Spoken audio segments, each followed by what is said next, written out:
नमस्कार साथियों, मैं डॉक्टर राधाकृष्ण इजी सॉल्यूशन पे आपका एक बार फिर से स्वागत है। एक अनुरोध, यदि आपने मेरे चैनल को सब्सक्राइब नहीं किया है तो सब्सक्राइब भी कर लें। और हमारे जो समविचारक मित्र हैं, जो मित्र आपकी तरह ऑर्गेनिक खेती करना चाहते हैं, जैविक खेती करना चाहते हैं, रासायनिक खादों से बाहर आना चाहते हैं और जो कीटनाशकों का प्रकोप समाज पर, हमारे ऊपर और मिट्टी में विष घोल रहा है, उससे बचना चाहते हैं, तो उन मित्रों तक भी इस वीडियो को शेयर कर दें। आज हम बात करेंगे कि हम अपनी मिट्टी की उर्वरता को, मिट्टी की फर्टिलिटी को कैसे बढ़ा सकते हैं। कि मिट्टी ही है जो जीवन, सभी प्राणी जगत को जीवन दिए हुए हैं। सभी प्राणी जगत का भोजन इसी मिट्टी में पैदा होता है, चाहे वो हमारे खेत की मिट्टी हो, फिर जंगलों की मिट्टी हो।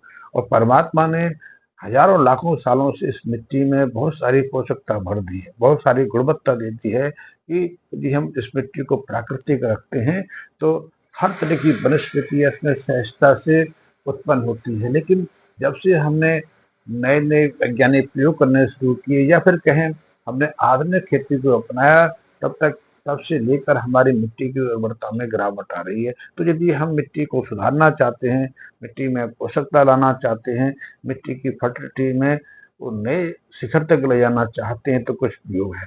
प्रयोग यही है, यदि आपके खेत की मिट्टी कठोर हो गई है, सिंचाई की बार बार जरूरत पड़ती है और आप बिना रासायनिक खादों की खेती नहीं ले पाते, तो आप छोटा सा प्रयोग करके देखें। प्रयोग तो कर ही रहे हैं, एक उसी को प्रयोग करके देखें कि आप गोबर की जो सड़ी गली खाद होती है, उससे भी प्राकृतिक खेती कर सकते हैं। लेकिन तब आपको हर फसल से पहले 10 से 15 क्विंटल के आसपास गोबर की सड़ी गली खाद है, उसकी जरूरत पड़ती है।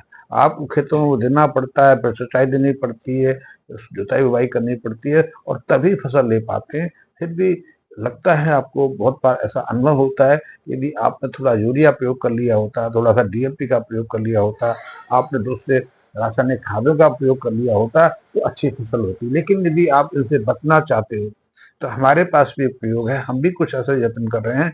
हमने उसी गोबर की खाद से कुछ प्रयोग किए हैं। वैसे भी वैज्ञानिक प्रयोग हैं कि पशुओं के मल मूत्र, पशुओं के मृत शरीर, या हमारे फसलों के अवशेष, या फिर ऑर्गेनिक पदार्थों के जो अपशिष्ट होते हैं, चाहे वो रसोई का हो, फसलों का हो, जो पत्तियां हैं पेड़ों की वो, या किसी भी तरह की वनस्पतियां, वो हमारी मिट्टी के लिए बहुत महत्वपूर्ण होती हैं, क्योंकि इनसे हमारी मिट्टी को बहुत सारे पोषक तत्व मिल जाते हैं। तो उसी गोबर घनसत्व से, गोबर के जो गोबर और गौमूत्र से हमने चीज तैयार की है। कि यह है कि गोबर होता है, गोबर से खाद बनाएंगे तो आपको टनों के हिसाब से उसका प्रयोग करना पड़ता है। लेकिन उसी गोबर से हमने एक भस्म तैयार कर ली है, राख तैयार कर ली है। यद्यपि इस गोबर की राख में हमने 12-13 तरह की जड़ी बूटियों का उपयोग किया है, वनस्पतियों का प्रयोग किया है। इसमें सबसे महत्वपूर्ण तो यही है, उसको ब्लू एल्गा कहते हैं, जो समुद्री काई है, उसका प्रयोग किया है। और उसके एक्स्ट्रा जो उसका घनसत्व है, वो भी बहुत महत्वपूर्ण है, क्योंकि उसमें भी बहुत सारी वनस्पतियां रहती हैं। इसी तरह हमने मोरंगा की पत्तियों का प्रयोग किया है, हम नीम की पत्तियों का प्रयोग किया है, हमने बेल फल और पत्तियों का प्रयोग किया है, हमने एलोवेरा का प्रयोग किया है। ये सारी चीजें ऐसी हैं जो जो एक साथ मिलकर मिट्टी पर बहुत सकारात्मक प्रभाव डालती हैं। तो आप एक प्रयोग करके देखिए। प्रयोग ये है कि हमारा जो गोबर की राख है, इसका प्रयोग करके देखिए। आप जब भी आपका खेत खाली हो जाए, आपने फसल ले ली है, चाहे आपने रासायनिक पद्धति से ली है या प्राकृतिक पद्धति से ली है, आपने जीवामृत के प्रयोग से ली है, उसको भूल जाइए थोड़े दिन के लिए। आप जो दूसरी फसल लेना चाहते हैं, चाहे उसमें साग सब्जियां हो, चाहे पशुओं के चारा का हो, चाहे आप रबी की तैयारी कर रहे हो या खरीफ की तैयारी कर रहे हो, तो एक सीधा सा साधारण प्रयोग करिए। प्रयोग ये करना है कि आप 10-15 किलो के आसपास ये गोबर की सली गली खाद मिल जाए। यदि ना मिले तो गोबर ही ले लो, वो भी ना मिले तो जो फसलों के अवशेष हैं वो ले लीजिए, नहीं कुछ मिले तो कोकोपीट ले लीजिए, और वो भी ना मिले तो उसको भी छोड़िए। आप ये हमारा जो गोबर की जो राख है, इसका प्रयोग कर लीजिए। आपने 1 से 2 किलो के आसपास इसको आपने 50 लीटर पानी में अच्छे से मिक्स करना है, घोलना है, और उसको आपने सिंचाई के द्वारा अपने 1 एकड़ खेत में दे देना है। किसी भी समय, जैसे कि आज है, बारिश आएगी कि नहीं आएगी, कब आएगी वो मतलब नहीं, आपने बुवाई करनी है क्योंकि आपने नई फसल लेनी है, तो आप उससे पहले 1 से 2 किलो मैं इसलिए कह रहा हूँ कि आप प्रथम बार इसको प्रयोग कर रहे हैं। अगली बार आपको 1 किलो ही लेना है। 1 किलो की मात्रा को घटाएंगे। तो आपने शुरू में 2 किलो के आसपास जो गोबर का राख को लेना है, 50 लीटर पानी में घोल लेना है, सिंचाई के द्वारा अपने खेत में दे देना है। फिर 3-4 दिन के बाद जब वो सूख जाए, वो खुश्क हो जाए, तो उसकी जुताई बुवाई जो भी करना जुताई करिए। फिर 8-10 दिन के बाद इस प्रयोग को फिर से करिए। तब आपको 2.5 से आपको फिर इसको 2.5 से 300 ग्राम के आसपास ही गोबर की राख को लेकर पानी में 50 लीटर में घोलना है और फिर सिंचाई के माध्यम से अपने खेतों में दे देना है। खेतों में दे के जब वो जुताई हो जाए उसमें कुछ भी डाल दीजिए, खाली मत रखिए खेतों को। ये मैं कहूँगा। आप आप पशुओं के चारे के लिए चरी लगा सकते हैं, अल्फा अल्फा लगा सकते हैं, ज्वार लगा सकते हैं, बाजरा लगा सकते हैं, मक्की लगा सकते हैं, कोदो लगा सकते हैं। नहीं तो आप उसमें चाहे तो उसमें और कोई चीज आप दालें लगा सकते हैं, अरहर लगा सकते हैं, मूंग लगा सकते हैं, उड़द लगा सकते हैं। आप कुछ भी लगा दीजिए, और कुछ नहीं तो साग सब्जियां लगा दीजिए। साग सब्जियों के पौधे ले आइए, बीज डाल दीजिए। आप उसको खाली नहीं रखना है। और जब वो अंकुरित हो जाए, अंकुरण के लिए भी इसका प्रयोग कर सकते हैं। बीज उपचार के रूप में, पौधे के उपचार के रूप में इसका प्रयोग कर सकते हैं। लेकिन मैं सीधा सा कहूँ कि पहली बार आप प्रयोग कर रहे हैं तो खर्चा लिए ज्यादा महंगा नहीं है, बहुत सस्ता है। लेकिन प्रयोग करके देखिए कि आपको इससे क्या चमत्कार मिलता है, क्या प्रभाव मिलता है। आपकी मिट्टी ऑर्गेनिक खेती के लिए कैसे तैयार होती है। ऑर्गेनिक खेती से जो डरते हैं क्योंकि आपका उत्पादकता घट जाएगी, लेकिन उस उत्पादकता को हम बढ़ाने की हम जिम्मेदारी लेते हैं। प्रयोग यही करना है कि आपका खेत जब भी खाली हो जाए तो 1 से 2 केजी के आसपास अपने गोबर की जो राख है वो 50 लीटर पानी में घोलनी है, मिक्स करनी है और सिंचाई के माध्यम से उसे अपने खेतों में दे देना है। फिर दोबारा से 15 से 20 दिन के बाद जब मिट्टी सूख जाए, उस जुताई करके फिर सिंचाई के माध्यम से इसकी इसकी 200-250 ग्राम से लेकर आधा किलो की मात्रा, जो भी सुविधा लगे, 1 किलो की मात्रा भी देंगे तो कोई परेशानी नहीं है। पानी में 50 लीटर में घोल लीजिए, फिर सिंचाई के माध्यम से दे दीजिए। और जब वो आपका खेत सूख जाए, उसकी जुताई करके आप क्यारियां बना के उसमें सब्जियों की कर सकते हैं, सब्जियों की बेल लगा सकते हैं, आप उसमें फूल की खेती कर सकते हैं, आप उसमें जो पशुओं का चारा है वो लगा सकते हैं, अन्यथा दालें लगा सकते हैं। और जब वो अंकुरित हो जाए तो नियमित रूप से, यदि किसी फसल को 15 दिन में सिंचाई की जरूरत है, किसी फसल को सप्ताह में जरूरत है, तो जब भी आप अपनी फसल में पानी दें तो प्रत्येक पानी के साथ में 1 एकड़ की बात कर रहा हूं मैं, सारा काम 1 एकड़ पर बता रहा हूं। आप उसके हिसाब से इसकी मात्रा को कम घटा सकते हैं। तो 1 एकड़ में आपको फिर से 250 ग्राम के आसपास ये लेना है। इसको फिर से अपने 50 लीटर पानी में घोल लेना है, सिंचाई के माध्यम से अपने खेतों में देना है। और जितनी बार आप सिंचाई करेंगे, हर बार 250 ग्राम के आसपास, 300 ग्राम के आसपास, 200 ग्राम के आसपास आपने इसे 50 लीटर पानी में घोलना है और अपने खेतों में देना है। ये रासायनिक नहीं है, केमिकल नहीं है, 100% ये ऑर्गेनिक है, क्योंकि इसमें गोबर की राख है, इसमें वनस्पतियों की घनसत्व है, वनस्पतियों का पाउडर है, राख है, वही चीज है। आप इसको आप टेस्ट करा कर देख सकते हैं। तो इसके माध्यम से ऐसे ही आपकी फसल 1 महीने की होगी, 1 महीना की तो बाद में होगी। आप देखेंगे कि जो आपने उसमें डाला है, मैं इस फसलें लगाने की जैसे कहता हूँ कि हमारी फसलों की जड़ों में बहुत सारे बैक्टीरिया रहते हैं जो स्वतः उत्पन्न होते हैं। राइजोबियम बैक्टीरिया सब फसलों के नीचे होता है, कम या ज्यादा मात्रा में रहता है, प्रजातियां अलग अलग रहती हैं। और ये राइजोबियम वही है जो नाइट्रोजन को का स्थिरीकरण करता है, नाइट्रोजन को फिक्स करता है, हमारे वातावरण से नाइट्रोजन को सोख कर और अगली फसल के लिए, मिट्टी के लिए उसको उसको मिट्टी में फिक्स कर देता है। अगली फसल के लिए या उसी फसल के लिए वो नाइट्रोजन पोषक तत्वों का काम करता है। इसके अलावा इसमें एजोटोबैक्टर बैक्टीरिया सक्रिय करने का, फिक्स करने का काम है। यही जो है ट्राइकोडर्मा को फिक्स करता है, सुडोमोनास को फिक्स करता है, दूसरे जो फंगस है उनको फिक्स करता है। और सबसे बड़ी चीज है कि जब हम किसी भी तरह की फसल अवशेष का प्रयोग करते हैं, और मैं इसीलिए कह रहा था कि यदि गोबर के साथ उसका प्रयोग करेंगे, फसल अवशेष के साथ प्रयोग करेंगे, तो गोबर का जब अपघटन होता है तो काफी मात्रा में उसमें से ऑर्गेनिक कार्बन रिलीज होता है। ये ऑर्गेनिक कार्बन दूसरे कार्बनिक पदार्थों से, फसल अपशिष्ट से भी होता है, लेकिन उसकी प्रक्रिया को थोड़ा ज़्यादा समय लगता है।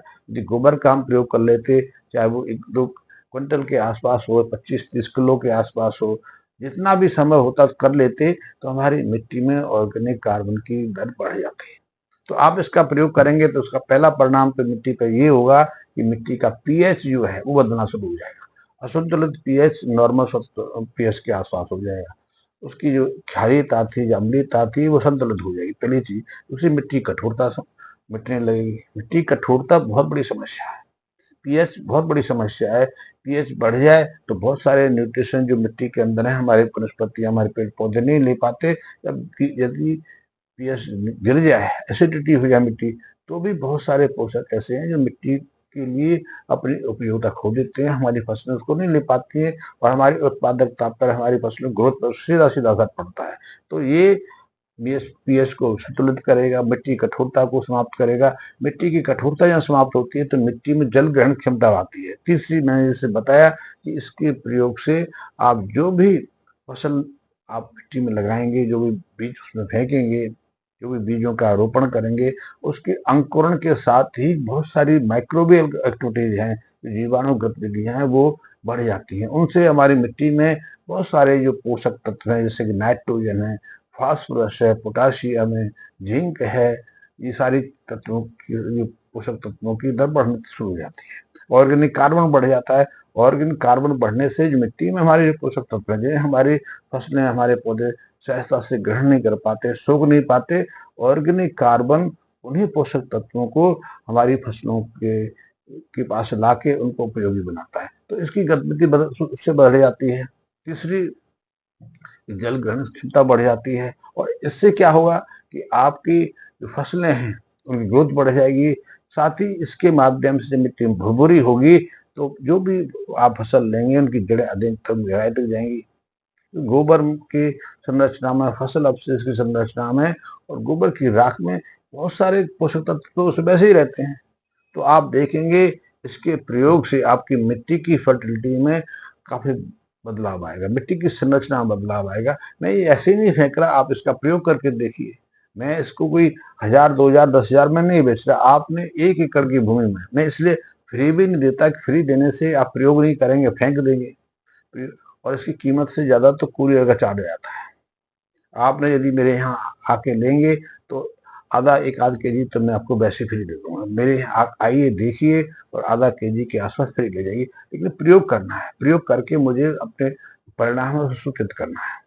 मैं फिर कहता हूँ कि मेरा लक्ष्य है मिट्टी को सुधारना, मिट्टी को जैविक बनाना, मिट्टी को विषरहित करना, क्योंकि ये हमारे स्वास्थ्य के लिए, हमारे समाज के लिए, हमारी सभ्यता के लिए सबसे बड़ा खतरा हो रहा है। और उसको लेकर दुनिया भर परेशान है, क्योंकि हमारी सभ्यता का क्या होगा, आपको जानकर आश्चर्य होगा कि मिट्टी की जो जो मिट्टी के अंदर जो जो प्रदूषण बढ़ रहा है, उससे मानव, जो पुरुष हैं, उनके वीर्य के अंदर शुक्राणुओं की संख्या बहुत तेजी से घट रही है। अब मनुष्य के, पुरुषों के अंदर पौरुषता नहीं रही, इसी तरह स्त्रियों के अंदर जो अंडज बनने का, ओवम बनने की दर है, वो तेजी से घट रही है। इसीलिए स्त्रियों में मेंस्ट्रुएशन लेकर बहुत सारी परेशानियां, 80% से ज्यादा स्त्रियां मेंस्ट्रुएशन के लिए परेशानी है। बच्चियों को छोटी छोटी उम्र के अंदर ही मासिक धर्म की शुरुआत हो रही है। वो 8 साल 9 साल के पहुंचते पहुंचते गर्भ धारण जैसी करने की स्थिति में आ गई है। उनको कुछ समझ नहीं आता, उनको होश नहीं आता। और हमारे माहौल ने, हमारे एजुकेशन ने, या समाज ने, या फिल्म इंडस्ट्री जैसी संस्थाओं ने सेक्स को एक खिलौना बना दिया है। अब बच्चे बहुत कोरे होते हैं, उनको अज्ञानी होते हैं, उन्हें मालूम नहीं, शरीर में जैसे ही जोश आया उसको प्रेम मान लेते हैं। तो इस समस्या को लेकर पूरी दुनिया त्रस्त है, हम भी त्रस्त हैं। बहुत सारी चीजों का हमें मालूम नहीं है, लेकिन आप देखेंगे हमारे शहरों में जो अस्पताल बहुत तेजी से विकसित हो रहे हैं, उनमें से बहुत सारे अस्पताल तो यही काम करते हैं, इलीगल अबॉर्शन का। बच्चियां गर्भवती हो गई, स्कूल में पढ़ने वाली 12th की, 10th की, वो अपने आप ही जाकर, यदि हॉस्टल में रहती हैं तो नहीं होती हैं तो मित्रता में फंस के माँ बाप भी उनको चोरी छिपे अबॉर्शन करा देते हैं और अस्पताल इसका फायदा उठाते हैं। तो इसका कारण हमारी जो मानव सभ्यता है खतरे में पड़ रही है, और पुरुष में वीर की समस्या घट रही है, स्पर्म घट रहे हैं उनके अंदर, अब बच्चा पैदा करने की क्षमता नहीं हो रही है। तो बहुत सारी समस्या है। तो हमें तो मिट्टी को स्वस्थ करना है। मिट्टी स्वस्थ होगी तो हम समस्या से बाहर आएंगे। और मिट्टी को स्वस्थ करने का बहुत सारे लोग प्रयास कर रहे हैं। कोई जैविक बैक्टीरिया से माध्यम से कर रहा है, कोई जीवामृत से कर रहा है, कुछ और चीज से करता है। हमने भी किया है, क्योंकि मैंने वर्षों से पढ़ा है कि गाय के गोबर में, गौमूत्र में, दूध में, घी में, छाछ में बहुत सारे गुण हैं बिल्कुल।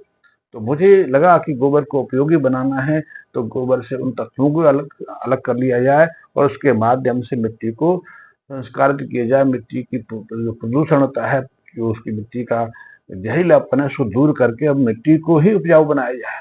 तो इसके माध्यम से हम मिट्टी की संरचना में बदलाव कर सकते हैं, उसके उपजाऊपन को बढ़ा सकते हैं और एक अच्छी फसल किसी भी तरह की, मैंने तो ये उदाहरण बताया कि आपने पहली बार कोई भी फसल लगा दी, ढैंचा लगा दिया, तो 40 दिन के बाद ढैंचा में फूल आने लगे, तो उस ढैंचा को आप काट के उसी मिट्टी में दबा दीजिए। ढैंचा भी अच्छा जैविक हरा खाद है।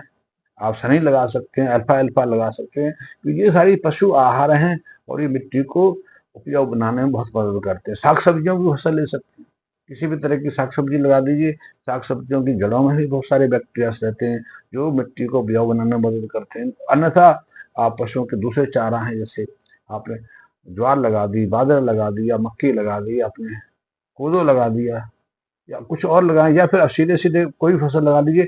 ये मैं इसलिए कहना चाहता हूँ कि पहले 2-3 महीने आप उसको प्रयोग के रूप में यूज करिए, और दूसरी फसल जब भी लेंगे, आप किसी भी तरह की फसल लेंगे, चाहे साग सब्जियों की हो, चाहे गेहूं हो, चना हो, मटर हो, गन्ना हो, कॉटन हो, किसी भी तरह की, तो उसकी उत्पादकता में आप कम से कम 30 से 40% की वृद्धि देखेंगे, बिना किसी खाद के। आप जो खाद देते हो उसकी भी जरूरत ही नहीं है। और यदि आपको लगता है कि नहीं मैं बिना खाद के कैसे लूंगा, तो ये मैं कहूंगा कि आप जब भी प्रयोग करें तो उसकी आधी मात्रा को फेंक दीजिए। आपने जब भी फसल लेनी है, प्रथम बार भी फसल लेनी है, तो जो जितना आप यूरिया लेते थे उसका 50% यूरिया लीजिए। आप जितना डीएपी लेते थे वो डीएपी को 30% लीजिए, 50% लीजिए, 30-70% हटा दीजिए। आप डीएपी का प्रयोग करते हैं, आप यूरिया का प्रयोग करते हैं, तो उनकी मात्रा को कम से कम 50% बढ़ा दीजिए। उत्पादकता में रत्ती भर भी गिरावट है तो मैं जानता हूँ। मिट्टी की जांच करा के देखिए, मिट्टी की आप प्रोडक्शन देखिए, आपको निश्चित बदलाव आएगा। इस संबंध में कोई प्रश्न करना है, कोई संशय है, कोई जानकारी लेना चाहते हो, तो निसंकोच मेरे मैसेज बॉक्स में कमेंट्स दे सकते हैं। मैं आपकी हर समस्या का समाधान कोशिश करूंगा। आप इसका एक बार ट्रायल करके देखिए, परीक्षा करके देखिए और अपने परिणाम से सूचित करिए। मैं इसे बेचने के विज्ञापन के रूप में नहीं दे रहा, मैंने अपना सिर्फ एक संकल्प लिया है मिट्टी को ट्रीट करने का, मिट्टी को स्वस्थ करने का, उसमें आपका सहयोग लेना चाहता हूँ। धन्यवाद मित्रों।